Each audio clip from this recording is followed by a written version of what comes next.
जय माता दी मित्रों, आप सबका मेरे YouTube चैनल सच्चे भगत पर स्वागत है। और आज का विषय जिसके ऊपर हम चर्चा करेंगे वो विषय ये है कि कुल देवी कौन होती है। और कुल देवी का वास जब हमारे घर में हो जाता है तो वो कौन से संकेत हैं जो हमें बताते हैं कि कुल देवी जो है वो हमारे घर में विराजमान है, वो हमारी रक्षा कर रही हैं और उनकी कृपा जो है वो हमारे कुल के ऊपर है। तो इन सभी बातों की चर्चा करेंगे। इससे पहले कि मैं विषय को शुरू करूं, मेरा आप सबसे आग्रह है, जो भी मेरे इस YouTube चैनल सच्चे भगत पर पहली बार आया है और पहली बार मेरी वीडियो देख रहा है, वो कृपया करके वीडियो को एक लाइक कर दे, चैनल को सब्सक्राइब कर दे, बेल आइकन को प्रेस कर दे, ताकि आगे जो वीडियोस आने वाली हैं उनका नोटिफिकेशन उन तक पहुंचता रहे।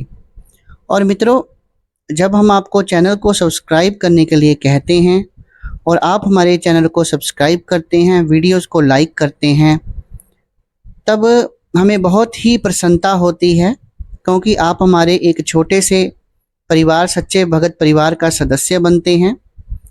तो यही है। बाकी आपको चैनल को सब्सक्राइब करने के लिए और वीडियोस को लाइक करने के लिए इसके पीछे कोई हमारा लोभ नहीं है। हम चाहते हैं कि ये परिवार जो है धीरे धीरे बढ़ता जाए और अध्यात्म की जानकारी, जो सटीक और सही जानकारी है, वही लोगों तक पहुंचे और लोग समझ पाएं कि जो YouTube के ऊपर आडंबर दिखाया जा रहा है, जहाँ किसी भी विषय के बारे में गलत बताया जा रहा है, वो उसके पीछे ना लगें और जो सच्चाई है उसे स्वीकार करें। तो चलिए दोस्तों, शुरू कर लेते हैं। मित्रों, ऐसे बहुत से संकेत हैं जो बताते हैं कि आपकी कुल देवी, आपके कुल देवता जो हैं वो आपके ऊपर प्रसन्न हैं और उनकी कृपा दृष्टि जो है आपके ऊपर बनी हुई है। इससे पहले कि मैं उनमें से कुछ प्रमुख संकेतों को आपको बताऊं, सबसे पहले जान लेते हैं कि कुल देवी कौन होती है। मित्रों, कुल देवी वो देवी होती है जिसकी पूजना जो है वो 2-3 पीढ़ियों से होती आ रही है। हो सकता है कि वो पहले के आपके पूर्वजों द्वारा पूजी जाती हो और आपकी 3 पीढ़ियां भी उसकी पूजा कर रही हों, तो वो नेचुरली आपकी भी कुल देवी कहलाएगी। एक तो ये हो गया। या फिर किसी देवी की पूजा करना आपके पूर्वज शुरू कर दें। मान लीजिए 3 पीढ़ी पहले किसी देवी की पूजा जो है वो की जाती थी और लगातार 3 पीढ़ियां जो है उसकी पूजा करती आ रही हैं, तो वो देवी ऑटोमेटिकली ही आपकी कुल देवी हो जाएगी। कई बार ऐसा भी होता है कि हमारे किसी पूर्वज ने बहुत तपस्या की होती है, किसी देवी देवता को सिद्ध किया होता है, उसका कोई स्थान दिया होता है घर में, तो उसके द्वारा जो पूज्य जो देवी देवता होते हैं वो पीढ़ी दर पीढ़ी चलते हैं, वो कुल देवी देवता कहलाते हैं। तो ये तो हो गया कि कुल की देवी जो हमारे कुल की ही होती हैं। और कुल की देवी जो है उसका जो स्थान है, जहाँ कोई भी देवी देवता है हमारे कुल के, उनका स्थान जो है वो हमारे घर का मुख्य द्वार होता है। इसीलिए कुल के देवी देवताओं को पूजना अति आवश्यक है, क्योंकि ये हमारी हर प्रकार से बाहर से कोई भी चीज़ आए तो उससे रक्षा करते हैं और हमें अगर ये प्रसन्न रहें तो हमें अपना आशीर्वाद देते हैं। और क्योंकि कुल के ही देवी देवता होते हैं, हमारे ही सदस्य होते हैं एक तरह से ये, जिस प्रकार हमारे पितर जो हैं वो पितर देवता बन जाते हैं, उसी तरह कुल में पूजे जाने वाले देवी देवता हैं वो एक तरह से हमारे घर के परिवार के सदस्य ही बन जाते हैं और रूठ भी बहुत जल्दी जाते हैं और मान भी बहुत जल्दी जाते हैं। और कई बार अगर हमारी कुल देवी रुष्ट हो जाएं तो वो स्वप्न के माध्यम से घर के बड़े बूढ़ों को नज़र भी आती है, या ज़्यादा रुष्ट हो जाए तो घर की किसी स्त्री या पुरुष के ऊपर कुल देवी की सवारी भी आ सकती है। और सवारी जो है वो कहती है कि कुल में किसी भी व्यक्ति से क्या भूल हुई है, कुल के सदस्यों से क्या भूल हुई है और उसका सुधार कैसे होगा, जब उस चीज़ को पूरा कर दिया जाता है, कुल देवी को मना लिया जाता है, तो वो बहुत जल्दी मान भी जाती है और फिर से अपनी कृपा दृष्टि है जो वो बरसाने लगती है। लेकिन अगर कुल देवी रुष्ट हो तो बाहर की जो नेगेटिविटी है वो घर में आ जाती है। और अगर आप कोई और साधना सिद्धि करना चाहते हैं तो वो भी आप नहीं कर सकते, क्योंकि जब तक आप कुल के देवी देवताओं को नहीं मनाएंगे तो गृहस्थ आश्रम में रहकर अगर आप कोई सिद्धि करते हैं तो बाहर की शक्ति जो है वो अंदर नहीं आ सकती। तो कोई भी साधना सिद्धि मैं अगर आपको बताता हूँ तो उससे पहले आपको कहता हूँ कि कुल के देवी देवता और पितरों को मना लीजिए।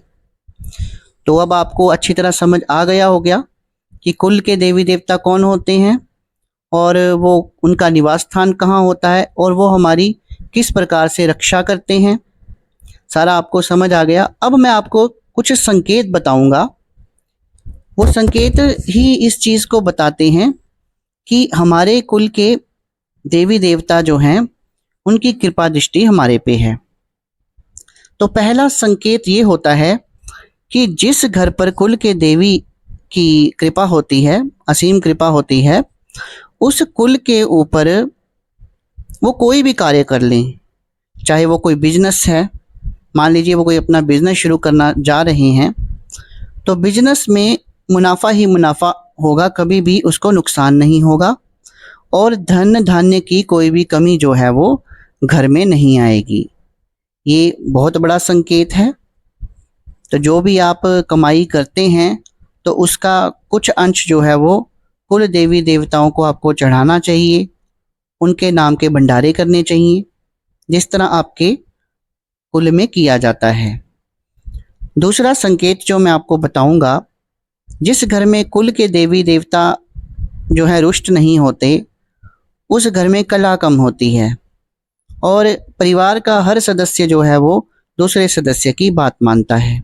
और खासकर स्त्रियां जो हैं वो पुरुषों के निर्देशों को मानती हैं, उनका सम्मान करती हैं। तो ये भी बहुत बड़ा संकेत देखा गया है। अब तीसरा संकेत जो मैं आपको बताने जा रहा हूँ वो संकेत ये है कि आप कहीं भी पूरे भारतवर्ष में क्या पूरे विश्व में भी कहीं पर भी घूम कर आ जाएं, लेकिन जब आप अपने घर के अंदर आकर बैठते हैं तो अगर आपको घर में बैठकर सुकून मिलता है, पॉजिटिविटी मिलती है, तो आप समझ जाइए कि घर के कुल के जो देवी देवता हैं आपके वो आप पर प्रसन्न हैं। कई बार बैठे बैठे ऐसा भी होता है कि एक अलग ही तरह की खुशबू आती है। आपने कोई खुशबू वाला द्रव्य जला भी नहीं रखा होता या कमरे में रखा भी नहीं होता, फिर भी धीमी धीमी खुशबू थोड़ी देर के लिए आती है। तो ये भी एक बहुत बड़ा संकेत है कि कुल के देवी देवता आपकी रक्षा कर रहे हैं, उनका निवास आपके घर में हो गया है। अब मैं जो आपको अगला संकेत बताने जा रहा हूँ जो कि चौथा संकेत है, वो ये है कि संतान का कष्ट जो है वो नहीं होता कभी भी, क्योंकि कुल के देवी देवता जो हैं वो आपके भंडारे भरे रखते हैं, वो आपकी झोलियाँ भरी रखते हैं। तो ऐसा नहीं होता कि पुत्र भी होते हैं, पुत्रियां भी होती हैं और ख़ानदान जो है पूरा भरा फूला रहता है। ऐसा नहीं होता कि संतान नहीं हो रही या बच्चों के लिए दर दर की आपको ठोकरें खाने पड़ रही हैं, जगह जगह आप मन्नतें मांगते हैं और डॉक्टरों के पास जाकर थक गए हैं।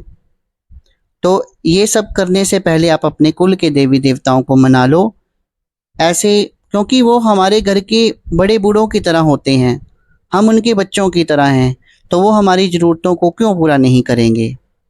तो कहीं भटकने की ज़रूरत नहीं है, अपने कुल के देवी देवताओं की पूजा करो, उनके सामने अपनी इच्छा को रखो, तो वो आपकी इच्छा को ज़रूर पूरा करेंगे।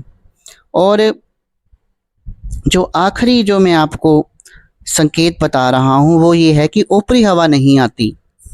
ऐसे घरों में ऊपरी जो है वो बहुत कम रहती है, क्योंकि नेगेटिव शक्तियाँ जो है वो घर में प्रवेश ही नहीं कर सकती।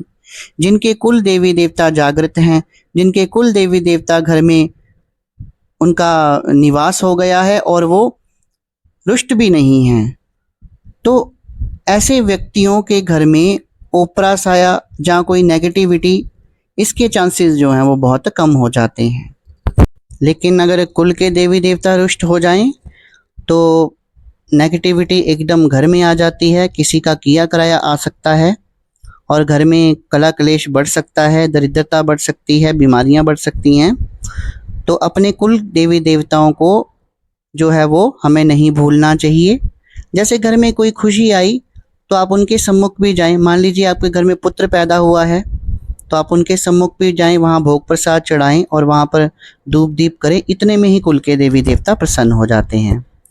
तो आशा करता हूँ दोस्तों, जो जानकारी आज मैंने आपको दी वो जानकारी आपको अच्छी लगी होगी। जानकारी अच्छी लगी हो तो वीडियो को लाइक कर दें और ज़्यादा से ज़्यादा शेयर कर दें, चैनल को सब्सक्राइब कर दें। आज की वीडियो में बस इतना ही। कल फिर हाजिर होंगे एक नई वीडियो के साथ। तब तक के लिए शुभ रात्रि।